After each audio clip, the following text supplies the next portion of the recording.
में फर्टिगेशन के क्या लाभ हैं? तो गाइस देखिए, ये ऑप्शन दिए गए हैं, आपको कोड के माध्यम से बताना था कि इसका आंसर क्या हो सकता है। ओके, तो कृषि में फर्टिगेशन के क्या लाभ हैं, आप कमेंट करके बता सकते हैं इसका आंसर। एक क्वेश्चन आया था कि निम्नलिखित खनिजों पर विचार कीजिए, और आगे कहता है कि भारत में उपयुक्त में से कौन सा आधिकारिक रूप से नामित प्रमुख खनिज मेजर मिनरल्स है? तो गाइस देखिए, इसका हो जाएगा दूसरा वाला। ओके, मतलब ये वाला, चौथा वाला, option D is right answer. तो दूसरा है क्रोमाइट, तीसरा है काइनाइट और चौथा है सिलीमेनाइट। तो दोस्तों देखिए, मैं आंसर आपको अपने हिसाब से बता रहा हूँ, ये एक्यूरेट नहीं भी हो सकते हैं, तो आप टेंशन मत लीजिएगा। ओके, अगला आपका क्वेश्चन है गाइस, देख लेते हैं। महासागर औसत तापमान ओशियन मीन टेम्परेचर OMT के संदर्भ में निम्नलिखित में से कौन सा कथन सही है? तो गाइस देखिए, ये आपका हो जाएगा पहला और दूसरा दोनों। पहला क्या कहता है कि OMT को 26 डिग्री सेल्सियस समताप रेखा की गहराई तक मापा जाता है, और जो जनवरी मार्च में हिंद महासागर के दक्षिण पश्चिमी में 129 मीटर पर होती है। ओके, और दूसरा कहता है OMT जो जनवरी मार्च में एकत्रित किया जाता है, उसे यह निर्धारित करने के लिए प्रयोग किया जा सकता है कि मानसून में वर्षा की मात्रा एक निश्चित दीर्घकालीन औसत वर्षा से कम होगी या अधिक। ओके, अब आपका गाइस अगला क्वेश्चन देख लेते हैं कि क्वेश्चन क्या कहता है।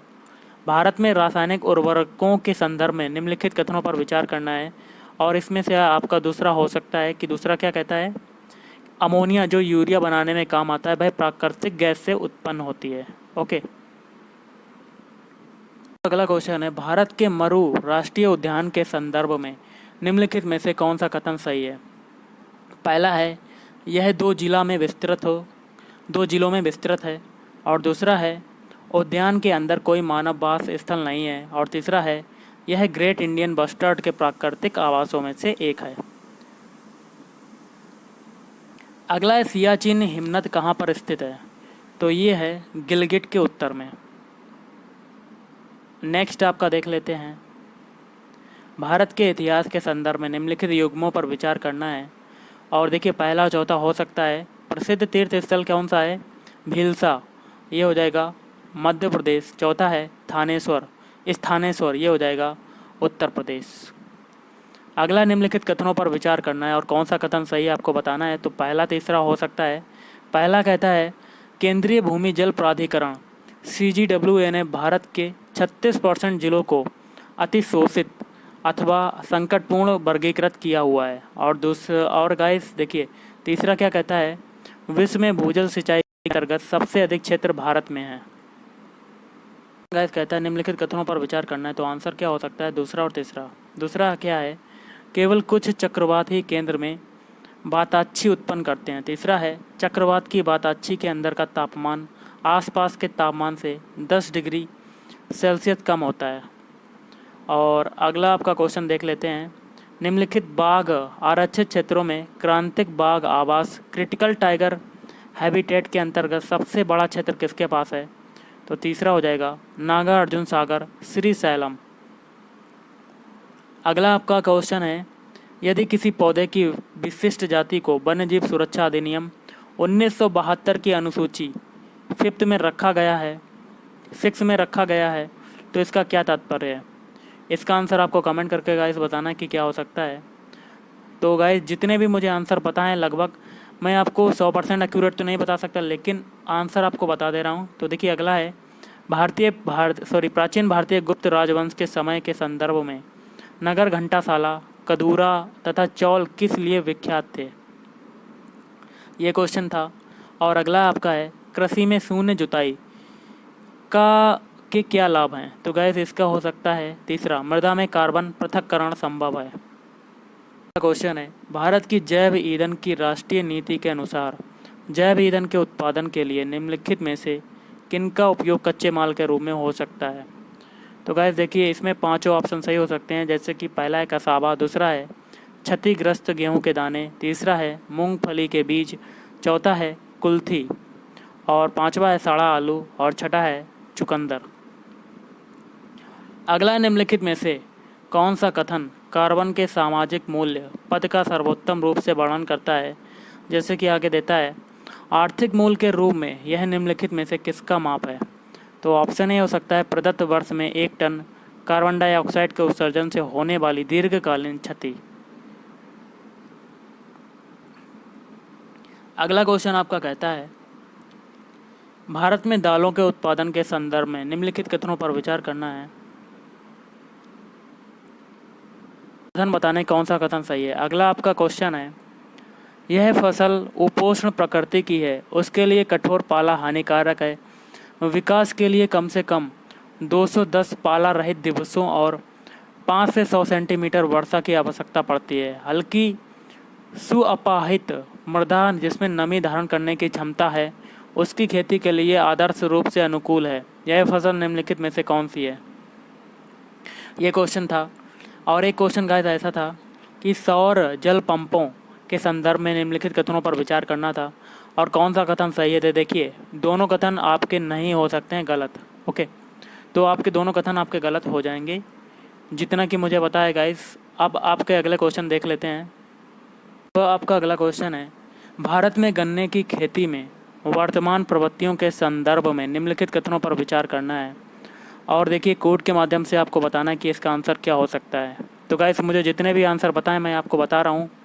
ओके, तो अगला क्वेश्चन आया था भारत के संदर्भ में निम्नलिखित में से किन पद्धतियों को पारितंत्र अनुकूली कृषि माना जाता है?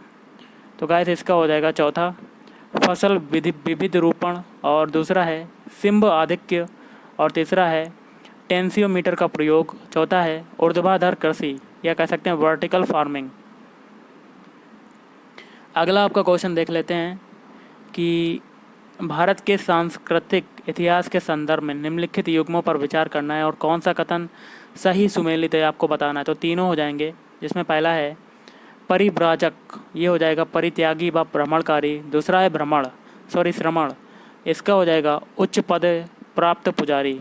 और तीसरा है उपासक, ये हो जाएगा बौद्ध धर्म का साधारण अनुगामी। अगला है भारतीय हाथियों के संदर्भ में निम्नलिखित कथनों पर विचार करना है और कौन सा कथन सही है आपको बताना है। पहला दूसरा हो जाएगा। पहला है हाथियों के समूह का नेतृत्व मादा करती है और दूसरा है हाथी की अधिकतम गर्भावधि 22 माह तक हो सकती है।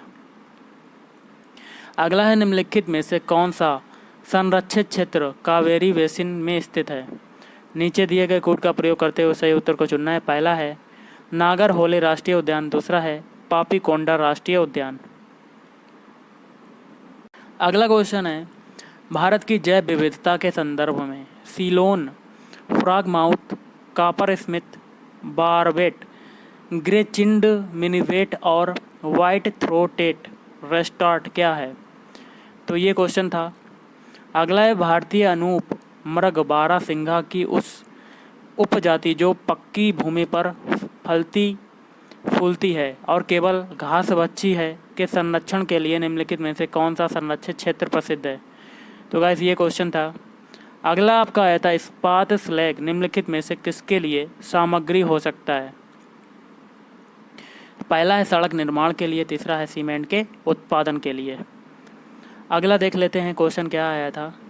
क्वेश्चन था निम्नलिखित में से कौन से ऐसे सर्वाधिक संभावनीय स्थान हैं जहां कस्तूरी मृग अपने प्राकृतिक आवास में मिल सकता है? दूसरा हो जाएगा गंगोत्री राष्ट्रीय उद्यान। अगला आपका क्वेश्चन है ग्रामीण सड़क निर्माण में पर्यावरणीय दीर्घोपयोगिता को सुनिश्चित करने अथवा कार्बन पदचिह्न को घटाने के लिए निम्नलिखित में से किसके उपयोग को अधिक प्राथमिकता दी जाती है? कोड के माध्यम से बताना है। तो केवल 1 और 5, पहला है ताम्र स्लेक और पांचवा है पोर्टलैंड सीमेंट। क्वेश्चन था निम्नलिखित कथनों पर विचार करना है और नीचे से बताना है कि कौन सा कथन सही है। तो तीसरा वाला हो जाएगा भारतीय कोयले में राख की अधिक मात्रा पाई जाती है। अगला खेती में बायोचार का क्या उपयोग है? कोड के माध्यम से बताना, तीनों कथन सही हो जाएंगे। पहला है बायोचार ऊर्ध्वाधर खेती वर्टिकल फार्मिंग में वृद्धिकर माध्यम के अंश के रूप में प्रयुक्त किया जा सकता है। और दूसरा है जब बायोचार वृद्धिकर माध्यम के अंश के रूप में प्रयुक्त किया जाता है तो वह नाइट्रोजन यौगिकीकारी सूक्ष्म जीवों की वृद्धि को बढ़ावा देता है। और तीसरा है वह बायोचार वृद्धिकर माध्यम के अंश के रूप में प्रयुक्त किया जाता है और तब वह उस वृद्धि कर माध्यम की जल धारणा क्षमता को अधिक लंबे समय तक बनाए रखने में सहायक होता है। नेक्स्ट आपका क्वेश्चन देखते हैं, भारत में निम्नलिखित में से किन्हें कृषि में सार्वजनिक निवेश माना जा सकता है? तो गाइस कोड के माध्यम से बताना है, पहला, दूसरा, तीसरा और छठा। दूसरा क्या है? प्राथमिक कृषि साख समितियों का कंप्यूटरीकरण। तीसरा है सामाजिक पूंजी विकास। छठा है सरकारों द्वारा शीतागार सुविधाओं को स्थापित करना। अगला है भारत के फर्म के ब्याज प्राप्ति अनुपात इंटरेस्ट कवरेज रेशियो पद का क्या महत्व है? कोड के माध्यम से बताना है, पहला और दूसरा। पहला क्या है? उस फर्म जिसे बैंक ऋण देने जा रहा है के वर्तमान जोखिम को समझने में मदद करता है। और दूसरा है यह है उस फर्म जिसे बैंक ऋण देने जा रहा है कि आने वाले जोखिम के मूल्यांकन में मदद करता है। नेक्स्ट क्वेश्चन देख लेते हैं। आपका अगला है, हाल के बीते दिनों में निम्नलिखित में से कौन से कारक, कौन सी नीतियां भारत में चावल के मूल्य को प्रभावित कर रही थीं? कोड के माध्यम से बताना है। तो गाइस देखिए, ये चारों हो सकते हैं, न्यूनतम समर्थन मूल्य। दूसरा है सरकार द्वारा व्यापार करना। तीसरा है सरकार द्वारा भंडारण करना और उपभोक्ता सहायिकियाँ। अगला निम्नलिखित कथनों पर विचार करना है और कौन सा कथन सही है आपको बताना है। तो पहला और दूसरा हो सकता है। पहला है पिछले दशक में भारत श्रीलंका व्यापार के मूल्य में सतत वृद्धि हुई है। और दूसरा है भारत और बांग्लादेश के बीच होने वाले व्यापार में कपड़े और कपड़े से बनी चीज़ों का व्यापार प्रमुख है। नेक्स्ट देख लेते हैं हम लोग, निम्नलिखित में से किस समूह के सभी चारों देश G20 के सदस्य हैं? तो गाइस देखिए, ये हो सकता है option C, Brazil, Iran, Saudi Arab और एवं वियतनाम। किसान क्रेडिट कार्ड योजना के अंतर्गत निम्नलिखित में से किन किन उद्देश्यों के लिए कृषकों को अल्पकालीन ऋण समर्थन उपलब्ध कराया जाता है? तो गाइस देखिए, पहला, तीसरा, चौथा हो सकता है। पहला, तीसरा, चौथा। पहला है फार्म परिसंपत्तियों के रखरखाव हेतु कार्यशील पूंजी के लिए। तीसरा है फार्म परिवारों की उपभोग आवश्यकताओं के लिए। और चौथा है फसल कटाई के बाद के खर्चों के लिए। निम्नलिखित कथनों पर विचार करना है और आगे क्या कहता है कि कौन सा कथन सही है। पहला और दूसरा हो सकता है। पहला है खाद्य वस्तुओं का उपभोक्ता मूल्य सूचकांक CPI में भार उसके थोक मूल्य सूचकांक WPI में दिए गए भार से अधिक है। दूसरा है WPI सेवाओं के मूल्यों में होने वाले परिवर्तनों को नहीं पकड़ता जैसा कि CPI करता है। अगला है निम्नलिखित युग्मों पर विचार कीजिए और कौन सा सही सुमेलित आपको बताना है। तीसरा, चौथा हो सकता है। तीसरा है बोलगा, ये हो जाएगी। बोलगा जो नदी है वो कैस्पियन सागर में जाकर गिरती है और जाम्बेजी नदी है हिंद महासागर में जाकर गिरती है। नेक्स्ट क्वेश्चन देखते हैं, निम्नलिखित कथनों पर विचार करना और कौन सा कथन सही है आपको बताना है। तो ये दोनों कथन जो आपको दिए गए हैं ये दोनों ही गलत हो सकते हैं। ओके, तो आप स्क्रीनशॉट ले सकते हैं। अगला आपका क्वेश्चन है, भारतीय अर्थव्यवस्था के संदर्भ में निम्नलिखित कथनों पर विचार करना है। तो पहला और तीसरा हो सकता है। पहला है वाणिज्यिक पत्र, कॉमर्शियल पेपर अल्पकालीन प्रतिभूति रहित वचन पत्र हैं। और तीसरा है शीघ्रावधि द्रव्य काल मनी अंतर बैंक लेन देनों के लिए प्रयुक्त अल्प अवधि का वित्त है। इस आपका अगला है, भारत में प्रत्यक्ष विदेशी निवेश के संदर्भ में निम्नलिखित में से कौन सी उसकी प्रमुख विशेषता मानी जाती है?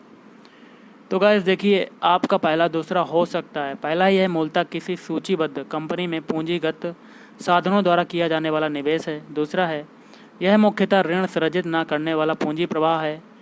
ओके, अगला देख लेते हैं, वर्तमान में भारत के अंतर्राष्ट्रीय व्यापार के संदर्भ में निम्नलिखित में से कौन सा कथन सही है? कोड के माध्यम से बताना है। तो पहला, तीसरा, चौथा हो सकता है। पहला है भारत के माल का निर्यात माल के आयात से कम है। तीसरा है भारत की सेवाओं का निर्यात सेवाओं के आयात से अधिक है। और चौथा कहता है भारत को कुल मिलाकर व्यापार चालू खाते का घाटा हो रहा है। अगला है कभी कभी समाचारों में पाया जाने वाला पद बेस्ट टेक्सास इंटरमीडिएट निम्नलिखित में से किस एक पदार्थ की श्रेणी से संबंधित है? तो ये हो सकता है दुर्लभ मृदा तत्वों की। नेक्स्ट आपका क्वेश्चन है, भारतीय अर्थव्यवस्था के संदर्भ में निम्नलिखित में से कौन सा गैर वित्तीय ऋण से सम्मिलित है? तो ये हो सकता है ऑप्शन सी, राजकोष बिल। अगला है भारत में कुछ क्यों कुछ परमाणु रिएक्टर IAEA सुरक्षा उपायों के अधीन रखे जाते हैं जबकि अन्य इस सुरक्षा के अधीन नहीं रखे जाते हैं? इसका हो सकता है ऑप्शन है कुछ यूरेनियम का प्रयोग करते हैं और अन्य थोरियम का। अगला है व्यापार संबंधित निवेश उपायों के संदर्भ में निम्नलिखित कथनों में से कौन सा सही है? तो पहला तीसरा हो सकता है। पहला है विदेशी निवेशकों द्वारा किए जाने वाले आयात परिमाणात्मक निर्वर्धन निषिद्ध होते हैं। और तीसरा कहता है ये विदेशी निवेश के नियमन से संबंधित नहीं है। आपका अगला क्वेश्चन जो आया था, यदि RBI प्रसारवादी मौद्रिक नीति का अनुसरण करने का निर्णय लेता है तो वह निम्नलिखित में से क्या नहीं करेगा? कोड के माध्यम से बताना था, तो इसका आंसर दूसरा वाला हो सकता है सीमांत स्थायी सुविधा दर को बढ़ाना। अगला है 1991 के आर्थिक उदारीकरण के बाद की भारतीय अर्थव्यवस्था के संबंध में निम्नलिखित कथनों पर विचार करना है। तो गाइस इसका आंसर क्या हो सकता है? तीसरा और चौथा हो सकता है। तीसरा है ग्रामीण क्षेत्रों में गैर कृषि अर्थव्यवस्था में वृद्धि हुई। चौथा है ग्रामीण रोजगार की वृद्धि दर में कमी आई। ओके, अब हम लोग कुछ और क्वेश्चन देख लेते हैं। हम लोग इस पार्ट में 50 क्वेश्चन देखेंगे और अगले पार्ट में 50 बचे हुए। निम्नलिखित कथनों पर विचार कीजिए और कौन सा सही है? दूसरा वाला हो सकता है DCCB का एक सबसे प्रमुख जो कार्य है प्राथमिक कृषि साख समितियों को निधि उपलब्ध कराना। भारत में किसी व्यक्ति के साइबर बीमा कराने पर निधि की हानि की भरपाई एवं अन्य लाभों के अतिरिक्त सामान्यतः निम्नलिखित में से कौन से लाभ दिए जाते हैं? तो गाइस इसका आंसर मुझे नहीं पता, लेकिन आपको जो लास्ट के बचे हुए क्वेश्चन है मैं आपको अगले पार्ट में प्रोवाइड करवा दूंगा। तो इस वीडियो में इतना ही। अगर आपको वीडियो पसंद है वीडियो को लाइक करें, शेयर करें और चैनल को भी सब्सक्राइब करें। Thank you.